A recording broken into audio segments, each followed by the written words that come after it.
आज हम आपको एक ऐसे मंदिर के रहस्यों के बारे में बताने जा रहे हैं जहां आज तक भगवान जीवित है। 800 साल से भी ज्यादा पुराने इस पवित्र मंदिर से जुड़ी ऐसी कई रहस्यमय और चमत्कारी बातें हैं जिसके बारे में जानकर ऐसा लगता है जैसे साइंस के पास इसका जवाब ही न हो। हम बात कर रहे हैं जगन्नाथ मंदिर की, जिसे हिंदुओं के 4 धामों में से एक माना जाता है। नमस्ते दोस्तों, मेरा नाम है आकांक्षा और आप देख रहे हैं हमारा YouTube चैनल डिस्कवर फैक्टोलॉजी। तो चलिए वीडियो शुरू करते हैं। ओडिशा के शहर पुरी में स्थित जगन्नाथ मंदिर भगवान विष्णु के अवतार श्री कृष्ण को समर्पित है। उनके साथ यहाँ पर उनके बड़े भाई बलभद्र और बहन सुभद्रा की भी साथ में पूजा की जाती है। यहाँ हर साल लाखों श्रद्धालु पूरी दुनिया से भगवान के दर्शन के लिए आते हैं। लेकिन आपको जानकर हैरानी होगी कि जहाँ सभी मंदिरों में भगवान की मूर्तियाँ अष्टधातु या अन्य किसी धातु या पत्थर की बनी होती है, वहीं जगन्नाथ मंदिर में नीम की लकड़ियों से मूर्तियाँ बनी हैं। ऐसा क्यों, आइए बताती हूँ। 3102 BC में ज़ारा नाम का एक शिकारी था। उसने शिकार करते हुए गलती से तीर श्री कृष्ण के पैर पर चला दिया, जिससे श्री कृष्ण की मृत्यु हो गई। ज़ारा ने श्री कृष्ण का दाह संस्कार पूरे रीति रिवाजों के साथ किया। जब उनकी चिता शांत हुई तो ज़ारा ने देखा कि एक चमकने वाली मेटल की चीज अभी तक जली नहीं थी। जब ज़ारा को समझ नहीं आया कि ये क्या चीज है, तब उसने उस मेटल की चीज को एक लकड़ी पर रखा और उसे पानी में बहा दिया। गुप्त साम्राज्य के समय अवंती के राजा इंद्रद्युम्न, जो कि विष्णु जी के बहुत बड़े भक्त थे, उन्हें एक दिन सपने में आकर विष्णु जी ने एक नदी में डुबकी लगाने को कहा और कहा, एक लकड़ी के तने में तुम्हें उस नदी में मैं मिलूंगा। इस सपने को देखकर अगले ही दिन राजा डुबकी लगाने चले गए। डुबकी लगाते वक्त राजा को नदी में थोड़ी ही दूर एक लकड़ी का तना भी दिखा। बिना देर किए राजा तने तक पहुँचे और उस तने को महल में ले आए।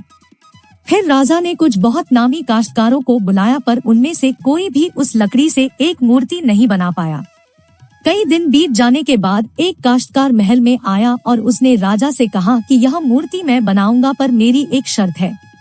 राजा ने उस काश्तकार से उसकी शर्त पूछी। क्योंकि राजा किसी भी शर्त को मानने के लिए तैयार थे, तो काश्तकार ने कहा कि मूर्ति बनाने के लिए मुझे पूरे 21 दिन का समय चाहिए और मैं चाहता हूँ कि 21 दिन से पहले ना तो कोई मुझसे बात करे, ना मिले और ना ही मेरे किसी भी काम में बाधा डाले। राजा ने खुशी खुशी यह शर्त को मंजूर कर लिया। मूर्ति बनाने का काम शुरू हुआ। रोज मूर्ति बनने की आवाज भी आती थी, लेकिन धीरे धीरे आवाज आना बंद हो गई। अवंती की रानी को लगा कि शायद भूख प्यास से काश्तकार मर चुका है। इसीलिए उन्होंने जहां मूर्ति का काम चल रहा था उस कमरे के दरवाजे को खुलवाने की जिद की और राजा को उनकी बात माननी पड़ी। जैसे ही दरवाजा खुला तो उन्होंने यह देखा कि वहां कोई काश्तकार नहीं था, सिर्फ और सिर्फ 3 मूर्तियां ही थी। भगवान जगन्नाथ, उनके भाई बलभद्र और उनकी बहन सुभद्रा, और उसी जगन्नाथ जी की मूर्ति में मेटल वाली चीज भी रखी गई थी, जो कि कुछ और नहीं श्री कृष्ण का धड़कता हुआ दिल था। लेकिन राजा के ऐसा करने से काश्तकार अधूरी मूर्ति को वहीं छोड़कर चले गए। तब से आज तक ये मूर्तियां अधूरी ही है।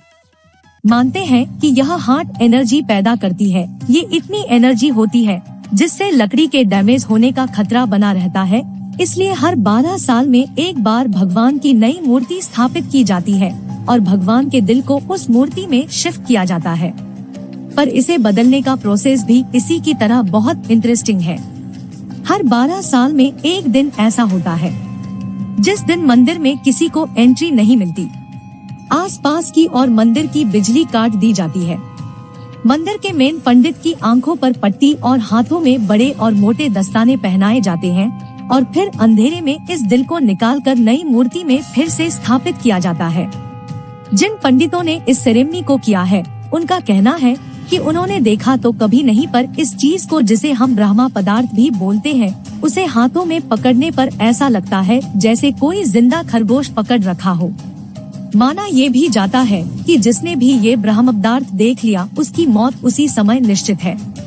इसलिए इस क्रिया को करने से पहले बहुत सावधानी रखी जाती है। भगवान जगन्नाथ मंदिर में जो रसोई है वो दुनिया की सबसे बड़ी रसोई मानी जाती है। यहाँ जो भी प्रसाद बनता है उसे मिट्टी के बर्तन में ही बनाया जाता है। लेकिन चौंकाने वाली बात ये है कि बर्तन के ऊपर बर्तन रखकर आप कितनी भी ऊंचाई करके प्रसाद बनाएं, लेकिन ये प्रसाद ऊपर से नीचे पकता है, ना ही नीचे से ऊपर। तो विज्ञान यहाँ भी फेल हो जाता है कि आग के संपर्क में आने वाली जो चीज सबसे दूर है वो सबसे पहले कैसे प्रभावित होती है। कहते हैं साक्षात भगवान इस प्रसाद को अपने भक्तों के लिए बनाते हैं। दिन में कितने हजार भक्त क्यों न आ जाएं, ये प्रसाद कभी कम नहीं पड़ता और जैसे ही मंदिर के कपाट बंद होने का समय आता है प्रसाद अपने आप ही खत्म हो जाता है। यानी आज तक इस मंदिर में बने प्रसाद का एक भी कण बर्बाद नहीं हुआ। इतना सटीक खाने का एस्टिमेशन इतने सालों से कैसे होता आ रहा है, साइंस के समझ से बाहर है। इस मंदिर के ऊपर एक झंडा है जो साइंस के लॉज के बिल्कुल उल्टा चलता है। जैसा कि हम जानते हैं हवा जिस डायरेक्शन में चलती है पतंग भी उसी डायरेक्शन में उड़ता है। इस हिसाब से झंडा भी हवा की दिशा में ही लहराना चाहिए, लेकिन इस झंडे की बात ही अलग है। ये हमेशा हवा के विपरीत दिशा में ही लहराता है। क्यों और कैसे आज तक कोई समझ नहीं पाया। इस झंडे के साथ एक और विशेष बात है कि इससे हर दिन बदला जाता है। कहा जाता है कि अगर किसी भी दिन ये झंडा नहीं बदला गया तो ये मंदिर अगले 18 सालों के लिए बंद हो जाएगा। पुरी में किसी भी स्थान से आप मंदिर के शीर्ष पर लगे सुदर्शन चक्र को देखेंगे तो उसका मुंह सदैव आपकी तरफ ही नजर आएगा। इसे नील चक्र भी कहते हैं और ये अष्टधातु से बना है। 214 फीट ऊंचे इस मंदिर के ऊपर के हिस्से की परछाई आज तक किसी ने नहीं देखी।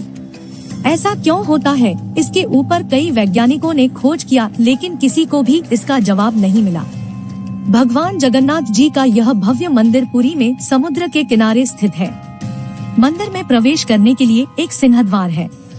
देखा गया है कि जब तक आप अपने कदम सिंहद्वार के भीतर नहीं रखते हैं तब तक आपको बाहर से समुद्र की आवाज सुनाई देती रहती है, लेकिन जैसे ही आप सिंहद्वार के भीतर प्रवेश करेंगे समुद्र के लहरों की आवाज आश्चर्यजनक रूप से आपको सुनाई देना बंद हो जाएगी।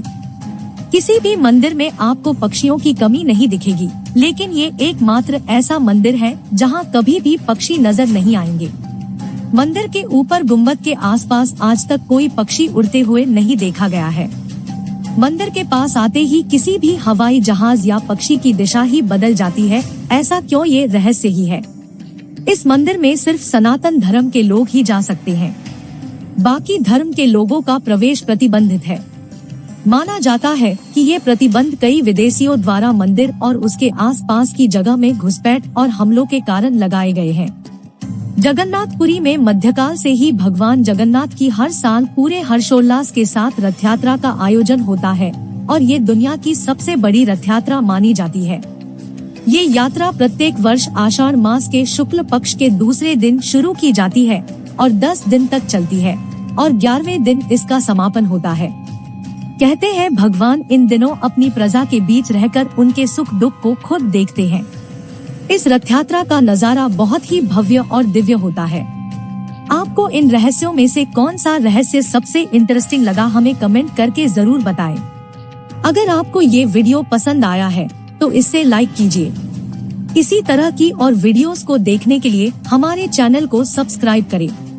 मिलते हैं अगली वीडियो में, तब तक के लिए धन्यवाद और नमस्कार।